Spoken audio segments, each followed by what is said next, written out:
नमस्कार, मेरा नाम वीरेंद्र बिष्ट है और आपने पिछले कई सोशल मंचों पर यह देखा होगा कि पिछले कई दिनों से चकुटिया में एक बड़ा आंदोलन चल रहा है, खास तौर पर स्वास्थ्य सुविधाओं के लिए। चकुटिया का जो सामुदायिक स्वास्थ्य केंद्र है उसके लिए हालांकि सरकार ये कह रही है कि भाई इसको 50 बेड का बना लेंगे, लेकिन इन सारी चीज़ों को लेके एक मूवमेंट शुरू हुआ था चकुटिया में, क्योंकि ये पूरा जो चकुटिया की धरती है ये नशा नहीं रोजगार दो आंदोलन की भी जननी रही है और यहाँ से इस तरह का मूवमेंट शुरू हुआ था। अब मिशन स्वास्थ्य शुरू हुआ है, एक पहाड़ी जिसने ये सारी चीज़ों को शुरुआत किया और आज एक बड़ा आंदोलन इस सारी चीज़ ने पकड़ा है। भुवन कठायत मेरे सामने हैं। भुवन भाई, क्यों ज़रूरत पड़ी इन सारी चीज़ों की? नमस्कार सर। ज़रूरत तो सर सभी को मालूम है कि स्वास्थ्य, अब मौलिक अधिकार तो छोड़िए, जब एक व्यक्ति का स्वास्थ्य सही नहीं रहेगा तो उसकी ज़िंदगी कुछ नहीं है, चाहे वो कितना भी बड़ा करोड़पति है, चाहे वो रोड का भिखारी के नहीं। स्वास्थ्य है तो सब कुछ सही है, ये तो सभी जानते हैं। परंतु आज प्रदेश की स्वास्थ्य स्थिति देखिए क्या हो रखी है। उससे अच्छा तो यूपी के समय में या उससे पहले जो हमारे घरों में वेद वगैरह नाड़ी दे के इलाज करते थे वो बेहतर था। हमारा पूरा कर का पैसा 20 करोड़ रुपया पर ईयर जो है चौखुटिया सामुदायिक स्वास्थ्य केंद्र पे जो है खर्चा किया जाता है। कहाँ है वो 20 करोड़ रुपया? मैं दावे के साथ कहना चाहता हूँ, अगर आप किसी एक बिल्कुल अनपढ़ आदमी को भी आप 20 करोड़ रुपये देंगे तो चौखुटिया सामुदायिक स्वास्थ्य केंद्र में हार्ट का डॉक्टर भी बैठा देगा।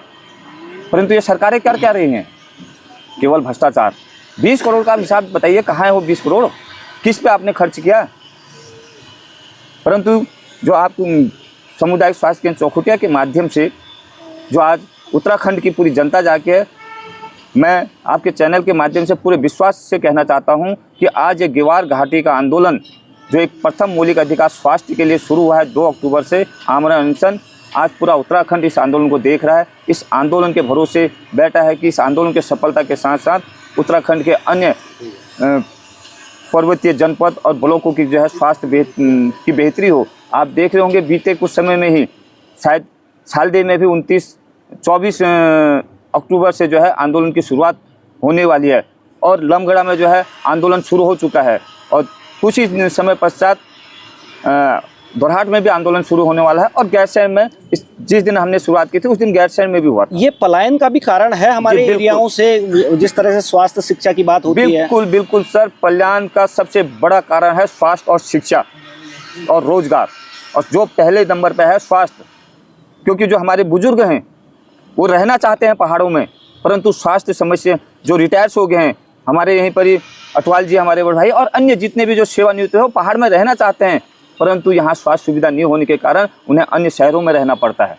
तुम्हें क्यों अलग जगानी पड़ी? तुम भी तो पेंशन लेके आए थे, हल्द्वानी या रामनगर या काशीपुर में मकान बना के वहाँ रह लेते। जी, ये पीड़ा थी।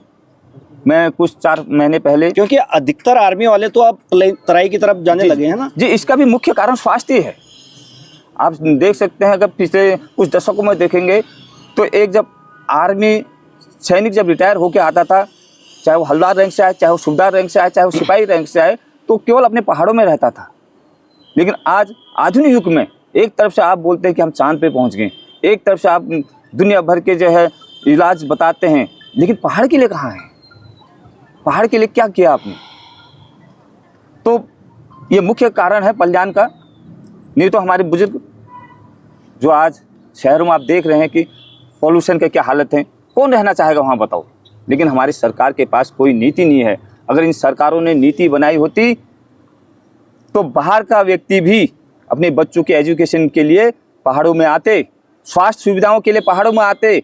आप देख लिए बड़े बड़े वेद पुराणों में देख लीजिए, जब मूवी आप देखते हैं, मूवी में जब आप एक डॉक्टर के पास मरीज जाता है तो वो बोलता है कि आप हिल स्टेशन पे जाइए। कितनी आबादी होगी टोटल इन पूरे इलाके की जो चकुटिया पे निर्भर है? चौखुटिया पे लगभग 2.5 लाख से तो ऊपर की आबादी इस पे जो है निर्भर करती है। गैरसैंण से लेके सल्ट, भिकियासैंण और कुछ दोरहाट, खंजर घाटी, ताकताल क्षेत्र, जोरासी क्षेत्र, तो 2.5 लाख तो कम से कम। गैरसैंण में राजधानी की बात होती है और लगा हुआ क्षेत्र, गैरसैंण विकास प्राधिकरण भी इस इलाकों को डेवलप करने के लिए पैसा देता है, लेकिन क्या पैसा मिला इन सारी चीज़ों को लेके या इन चीज़ों को दुरुस्त करने के लिए? हॉस्पिटल के लिए तो कोई पैसा नहीं मिला है, और शायद मिला भी हो तो ये बिल्डिंगों से हमने क्या करना है? बिल्डिंगों के लिए मिला होगा, हम इलाज तो इस टेंट के नीचे भी करा लेंगे। उपकरण और डॉक्टर तो हो, इलाज का पता तो चले।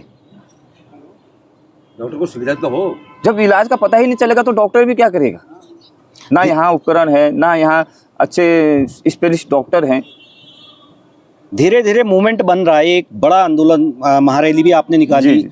पद यात्रा की तैयारी है, जी, तो इन सारी चीज़ों को लेके क्यों मन में है? जो लोकल लोग काफ़ी बैठे हैं यहाँ पे, इनका बड़ा जन समर्थन मिला है। जो लोग घरों में भी हैं, मैं अपने गांव में यहाँ छुट्टी मनाने आया था, उनकी भी बड़ी पीड़ा है इन अस्पताल और इस आंदोलन को लेके कि हाँ भाई ये एक सही चीज़ें हो रही हैं। तो क्या है आगे का प्लान अब? सर, मैं आपके चैनल के माध्यम से पहले तो सबसे पहले ये कहना चाहूँगा कि देखो 25 वर्षों से, पहले तो मैं इस देश की बात करूंगा, ये देश भी हमें जो है आंदोलन से मिला है, शहादतों से मिला है, संग्राम करके मिला है, और ये प्रदेश भी हमें आंदोलन के जरिए ही मिला। मैं सब प्रथम तो अपने उत्तराखंड के सभी मूल निवासियों से निवेदन करना चाहूँगा कि विचार कीजिए कि आपने उत्तराखंड राज्य लिया क्यों। आप लोग और हम लोग 25 वर्षों से गलती कर रहे हैं, हम लगातार गलती कर रहे हैं, हम नेता बना रहे हैं, नीति नहीं बना रहे हैं। नेता कोई भी हो, जब तक हम उससे स्वास्थ्य सुविधा नहीं मांगेंगे तब तो नहीं देगा। लेकिन हम खुद गलत हैं। हम अपने नेताओं से केवल क्या मांगते हैं? एक खड़ंजा, या इलेक्शन के टाइम में हो गया, मैं कड़वा सत्य है बताऊंगा, जो सत्य है तो है, एक खड़ंजा, एक अद्दा, एक पौवा, हमारी कुमाऊनी में बोलते हैं मीट भात। तो हम मांगे उनसे रहे हैं वही चीज़, तो वो तो दे रहे हैं हमको ये चीज़। हम अपने नेताओं को कैसे गलत बोल दें? चाहे नेता कोई भी हो, गलती सबसे पहले हमारी है। अगर हमने जब उनको नेता बनाया था, उनका हम गर्दन पकड़ते कि हमें स्वास्थ्य शिक्षा दे, हमें रोजगार दे, तो देते। लेकिन हम उनसे मांगते क्या है? मीट भात, शिकार भात बोलते हैं हमारे कुमाऊनी में। शिकार भात, एक अद्द, एक पऊ और एक 500 नोट। और उसमें हमारे जैसे बीच में हमारे जैसे दलाल भी होते हैं जो 10-20 हज़ार रुपये लेके जो है हम लोगों का सौदा करते हैं। तो ये हमें विचारना पड़ेगा। बार बार कहूँगा कि हमें नेता नहीं, हमें नीति बनानी पड़ेगी। और हम खुद आज यहाँ पर देख लीजिए, चाहे किसी भी पार्टी का लोग है, किसी भी पार्टी का है, आज सत्ता पक्ष में भाजपा है, क्या भाजपा के किसी भी पद पे हो वो, अगर उसे हार्ट अटैक आ जाता है तो क्या उसकी भाजपा, उसका मुख्यमंत्री उसे यहाँ बचा सकता है? हालांकि वो मुख्यमंत्री हमारे भी हैं, क्या वो उसे यहाँ बचा देगा? उसे बचाएगा तो केवल जो हार्ट के उपकरण से और जो हार्ट का स्पेशलिस्ट डॉक्टर है।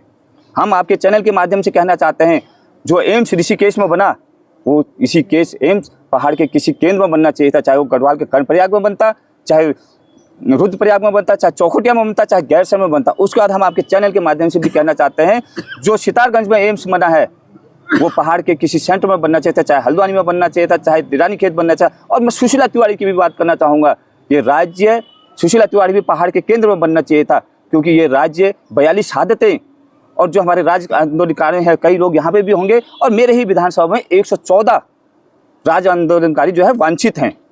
उनकी शहादतों के बाद ये राज मिला था। पहाड़ी भौगोलिक परिस्थितियों को देखते हुए, पहाड़ की स्थितियों को देखते हुए इसका विकास करना, पहाड़ के जल के हिसाब से विकास करना, पहाड़ के स्वास्थ्य नीति बनाना, पहाड़ के कृषि की नीति बनाना, पहाड़ के पशुधन की नीति बनाना। लेकिन पहाड़ के लिए कोई नीति नहीं बनाई। पहाड़ की नीति बनाई तो खनन करो, शराब बेचो और पहाड़ियों को यहाँ से भगाओ और उद्योगपतियों को यहाँ पर कब्जा कराओ। आपने जब बात छेड़ी दी, मैं कहना चाहूँगा, जो 500 करोड़ की लीज या 5000 करोड़ की लीज थी, 100 करोड़ में दे रखी है। किसका पैसा था वो?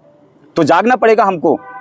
और मैं और हमारे साथी, हम इस पद यात्रा के दौरान, अब मत कीजिए मांग पूरी, हम छोड़ने वाले नहीं हैं। उत्तराखंड के हर एक दूरस्थ क्षेत्र के घर तक हम जाएंगे और आपका चेहरा हम जनता के सामने दिखाएंगे। और मैं बार बार कह रहा हूं, मैं केवल आज की सरकार को नहीं कह रहा हूं, जो 25 वर्ष से, क्योंकि उन्होंने नीति ही नहीं बनाई पहाड़ के लिए। अगर नीति बनी होती तो ये हाल नहीं होते।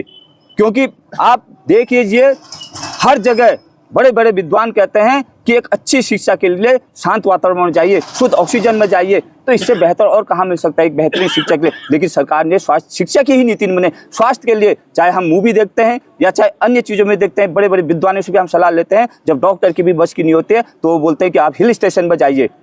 ये सत्य है या गलत है बताइए, कोई भी किसी से भी पूछिए। तो जब बड़े बड़े हॉस्पिटल और यहीं तक हमारी सरकार क्या एनजीओ के माध्यम से यहाँ पर काम नहीं कर सकती थी? लेकिन सरकारों का ध्यान केवल जो है भ्रष्टाचार में है, पैसा कमाना है और बाहर के उद्योगपतियों को यहाँ पर बसाना है और पहाड़ियों को यहाँ से भगाना है। लेकिन सवाल भूपेंद्र एक ये उठता है, आमतौर पर इस तरह के जो जन आंदोलन शुरू होते हैं, वो दिल्ली का केजरीवाल या भ्रष्टाचार मुक्त आंदोलन है, वहाँ से नेतागिरी फिर एक स्टार्ट हुई। बिल्कुल सही। और ये भी एक हो सकता है कि लोग जो सवाल उठा रहे हैं, जो कुछ लोग यहाँ तक नहीं आ रहे हैं कि यहाँ से भी नेतागिरी का एक वो उठे, कुछ लोग इलेक्शन लड़ें, फिर वो चीज़ें बदल जाएं, तो वो मन में आप लोगों के भी है। क्या आप लोग चाहते हैं उन सारी चीज़ों को लेके? देखिए जी, और जनता को लेके संदेश क्या है? मेरा सीधे सा मकसद है अपने उत्तराखंड के लिए जितनी मेरे में क्षमता है लड़ना, जितनी मेरे में क्षमता है। और जहाँ तक रही बात इलेक्शन की, तो संवैधानिक लोकतांत्रिक अधिकार है, कोई भी लड़ सकता है, वो जनता ने तय करना है वोट किसको देना है। अगर आप मेरे विषय में अगर इंटरेक्टिव पूछना चाहते हो मुझसे पूछिए, मैं अपना वक्तव्य दे सकता हूँ, मैं खुले मन से दूंगा। इलेक्शन जो होता है, आंदोलन अलग होता है, इलेक्शन अलग होता है। आंदोलन की प्रक्रिया अलग होती है, इलेक्शन की प्रक्रिया आज के समय में अलग है। आप जानते हैं कि एक ईमानदार व्यक्ति, एक विद्वान व्यक्ति, एक आंदोलनकारी व्यक्ति इलेक्शन नहीं लड़ सकता है। इलेक्शन लड़ने की प्रक्रिया वही है, शिकार भात, अद्दा पौआ, गुंडाराज, वोट चोरी और 1000 या 2000 एक वोटर की कीमत एक जानवर से भी कीमत कम है। लेकिन भुवन कठायत कौन है?